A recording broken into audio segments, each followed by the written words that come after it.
Okay, welcome back to Henerys halt.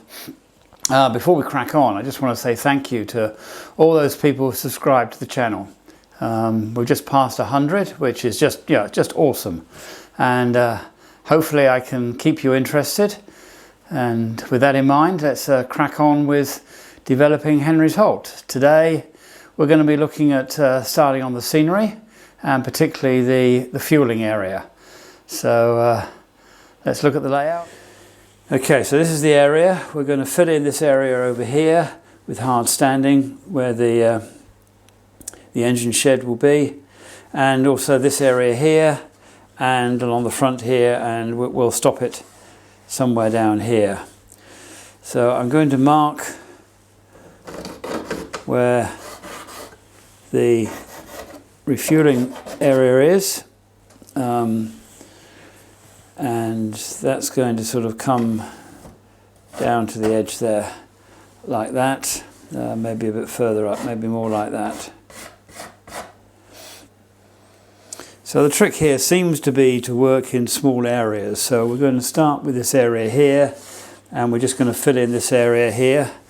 I've got some PVA wood glue here, which I'm just going to put down. I found when I've used this for pathways, it's worth putting a bit of glue down to help it stick. We just brush that out. Doesn't need to be a great deal. So we're just going to take a small bit of this.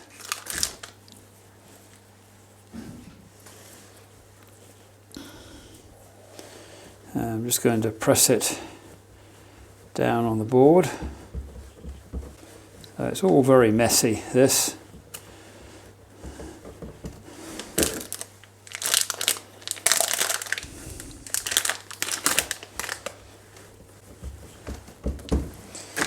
So it looks a complete mess at the moment, but hopefully by the time we've finished it will look okay. Slight change of camera angle, just so we can get a bit closer to see what's happening. So I've got my little scraper here. I'm just going to use that to smooth out the area around here. The point is, this is concrete. It doesn't, and it's old concrete, so it doesn't actually need to be completely smooth. Let's just cut this back here.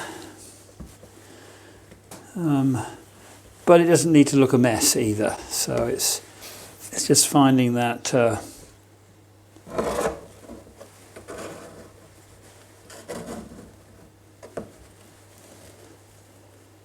we go.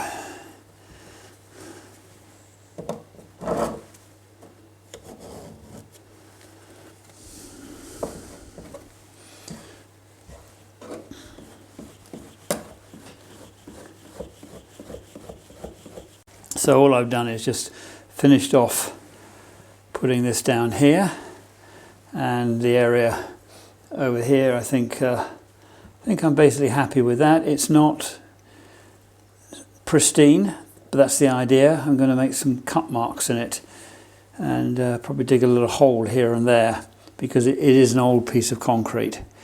So now we've got the rails all filled in, but obviously nothing's going to go up and down. So I'm going to try this technique where I'm going to use a screwdriver on the inside of the rail, and I'm just going to run it down in the groove there. And I'm hoping that will cut out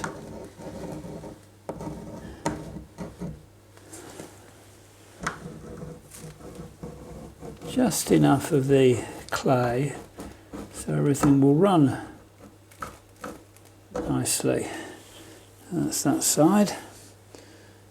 And then we'll do the other side.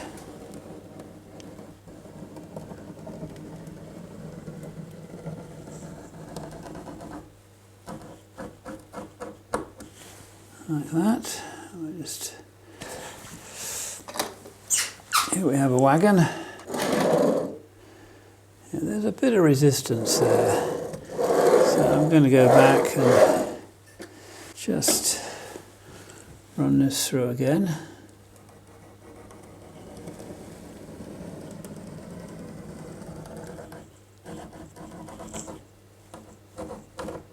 There we go. The other side. Let's try again.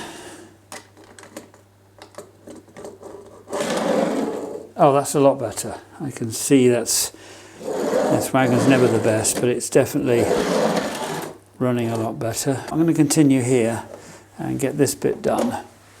So it's we'll go up to just up to here. I'll put a bit of glue down. These larger areas seem to respond better when you put a bit of glue down. I've marked out the area here for the refueling point, and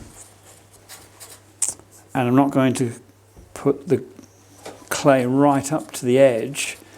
I'll fill that in when I put the refueling point in on a sort of permanent basis. Let's see how this fits in there. That'll be fine. We've got some gaps down here, but I'll fill those in when this goes in permanently. It may be a bit of more clay, or I may put some greenery in there. So that's that bit. I want to just make some holes in here.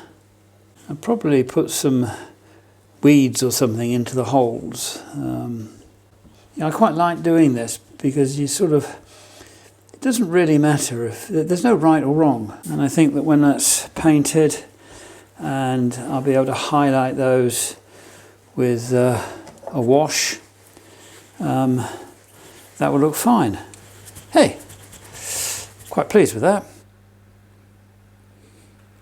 Okay, so before we go on to the next stage, which is the painting, I thought we'd just have a look at, in close up, you can see all the crack marks. Well, this side I think is about what I wanted.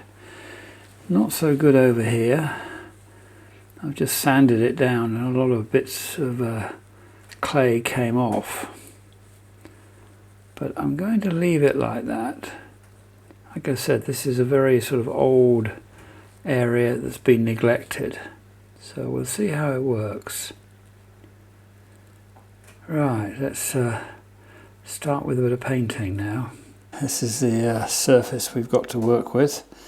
The grey primer has just about dried now.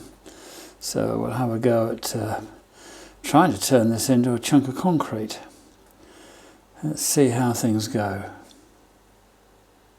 Those of you who are interested, I use Vallejo paints, not because I think they're the best, but because my local shop sells them all. Okay, so we're going for a bit of a grey colour now.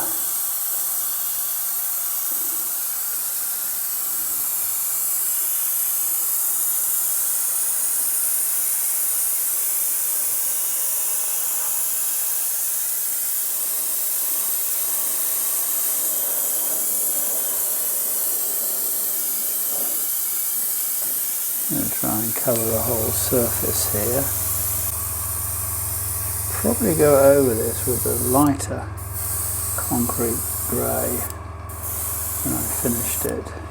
Right, so we've got darker areas here where the fueling area is and where the engine shed will be as well. So I just thought I'd put the two main buildings on there just to see how the whole setting looks before I get on and do some more painting on it. And actually it looks better than I thought it did. When I finished it I wasn't really very happy with it, but it's got the right vibe that I wanted for it. So today we're going to do a few washes and highlighting some areas. Let's just use a sort of very, sort of almost a wash, just to fill in these areas here. So when I cut these marks in here, I really cut them too deep and too big, and so there's a lot of white which really shows through. So the idea this is to disguise that. I'm going to do a bit of a black wash down here, and I'm cheating for this. I'm just using a Vallejo wash. So I'm still using acrylics for this, so you've got to be a little bit careful because you will lift up what you spray down, and that's the last thing you want to do. So the painting's all finished now. Very pleased with the sort of distressed look of it. The stained concrete, the cracks, the holes, all sort of build into that vibe of old, neglected area. The little shunting lane at the side of the shed sort of starts to come into its own. So not sure whether the fuel tanks at the back there will stay. It does look a bit crowded, no, pretty happy with it. So we're gonna stop at this point. We've got the clay down and we've done the painting, and I've got a general idea of where the buildings are going and some options. The next phase really is to put some fencing in, more detail, probably some bushes, a bit of grass. But I want to sit and think about the layout on there and what story basically is being told. And so for that, I find it's best just to leave it and do something different. So it will be a little while before I get to that next stage. I hope you've enjoyed this. I hope you found it interesting. It's not been easy to film. I have to admit, it's been really difficult to keep focus and to make it interesting. So I hope I've achieved that. Please make some comments and let me know what you think. Thank you for sticking with me and getting to the end. And I'll see you again soon. Bye for now.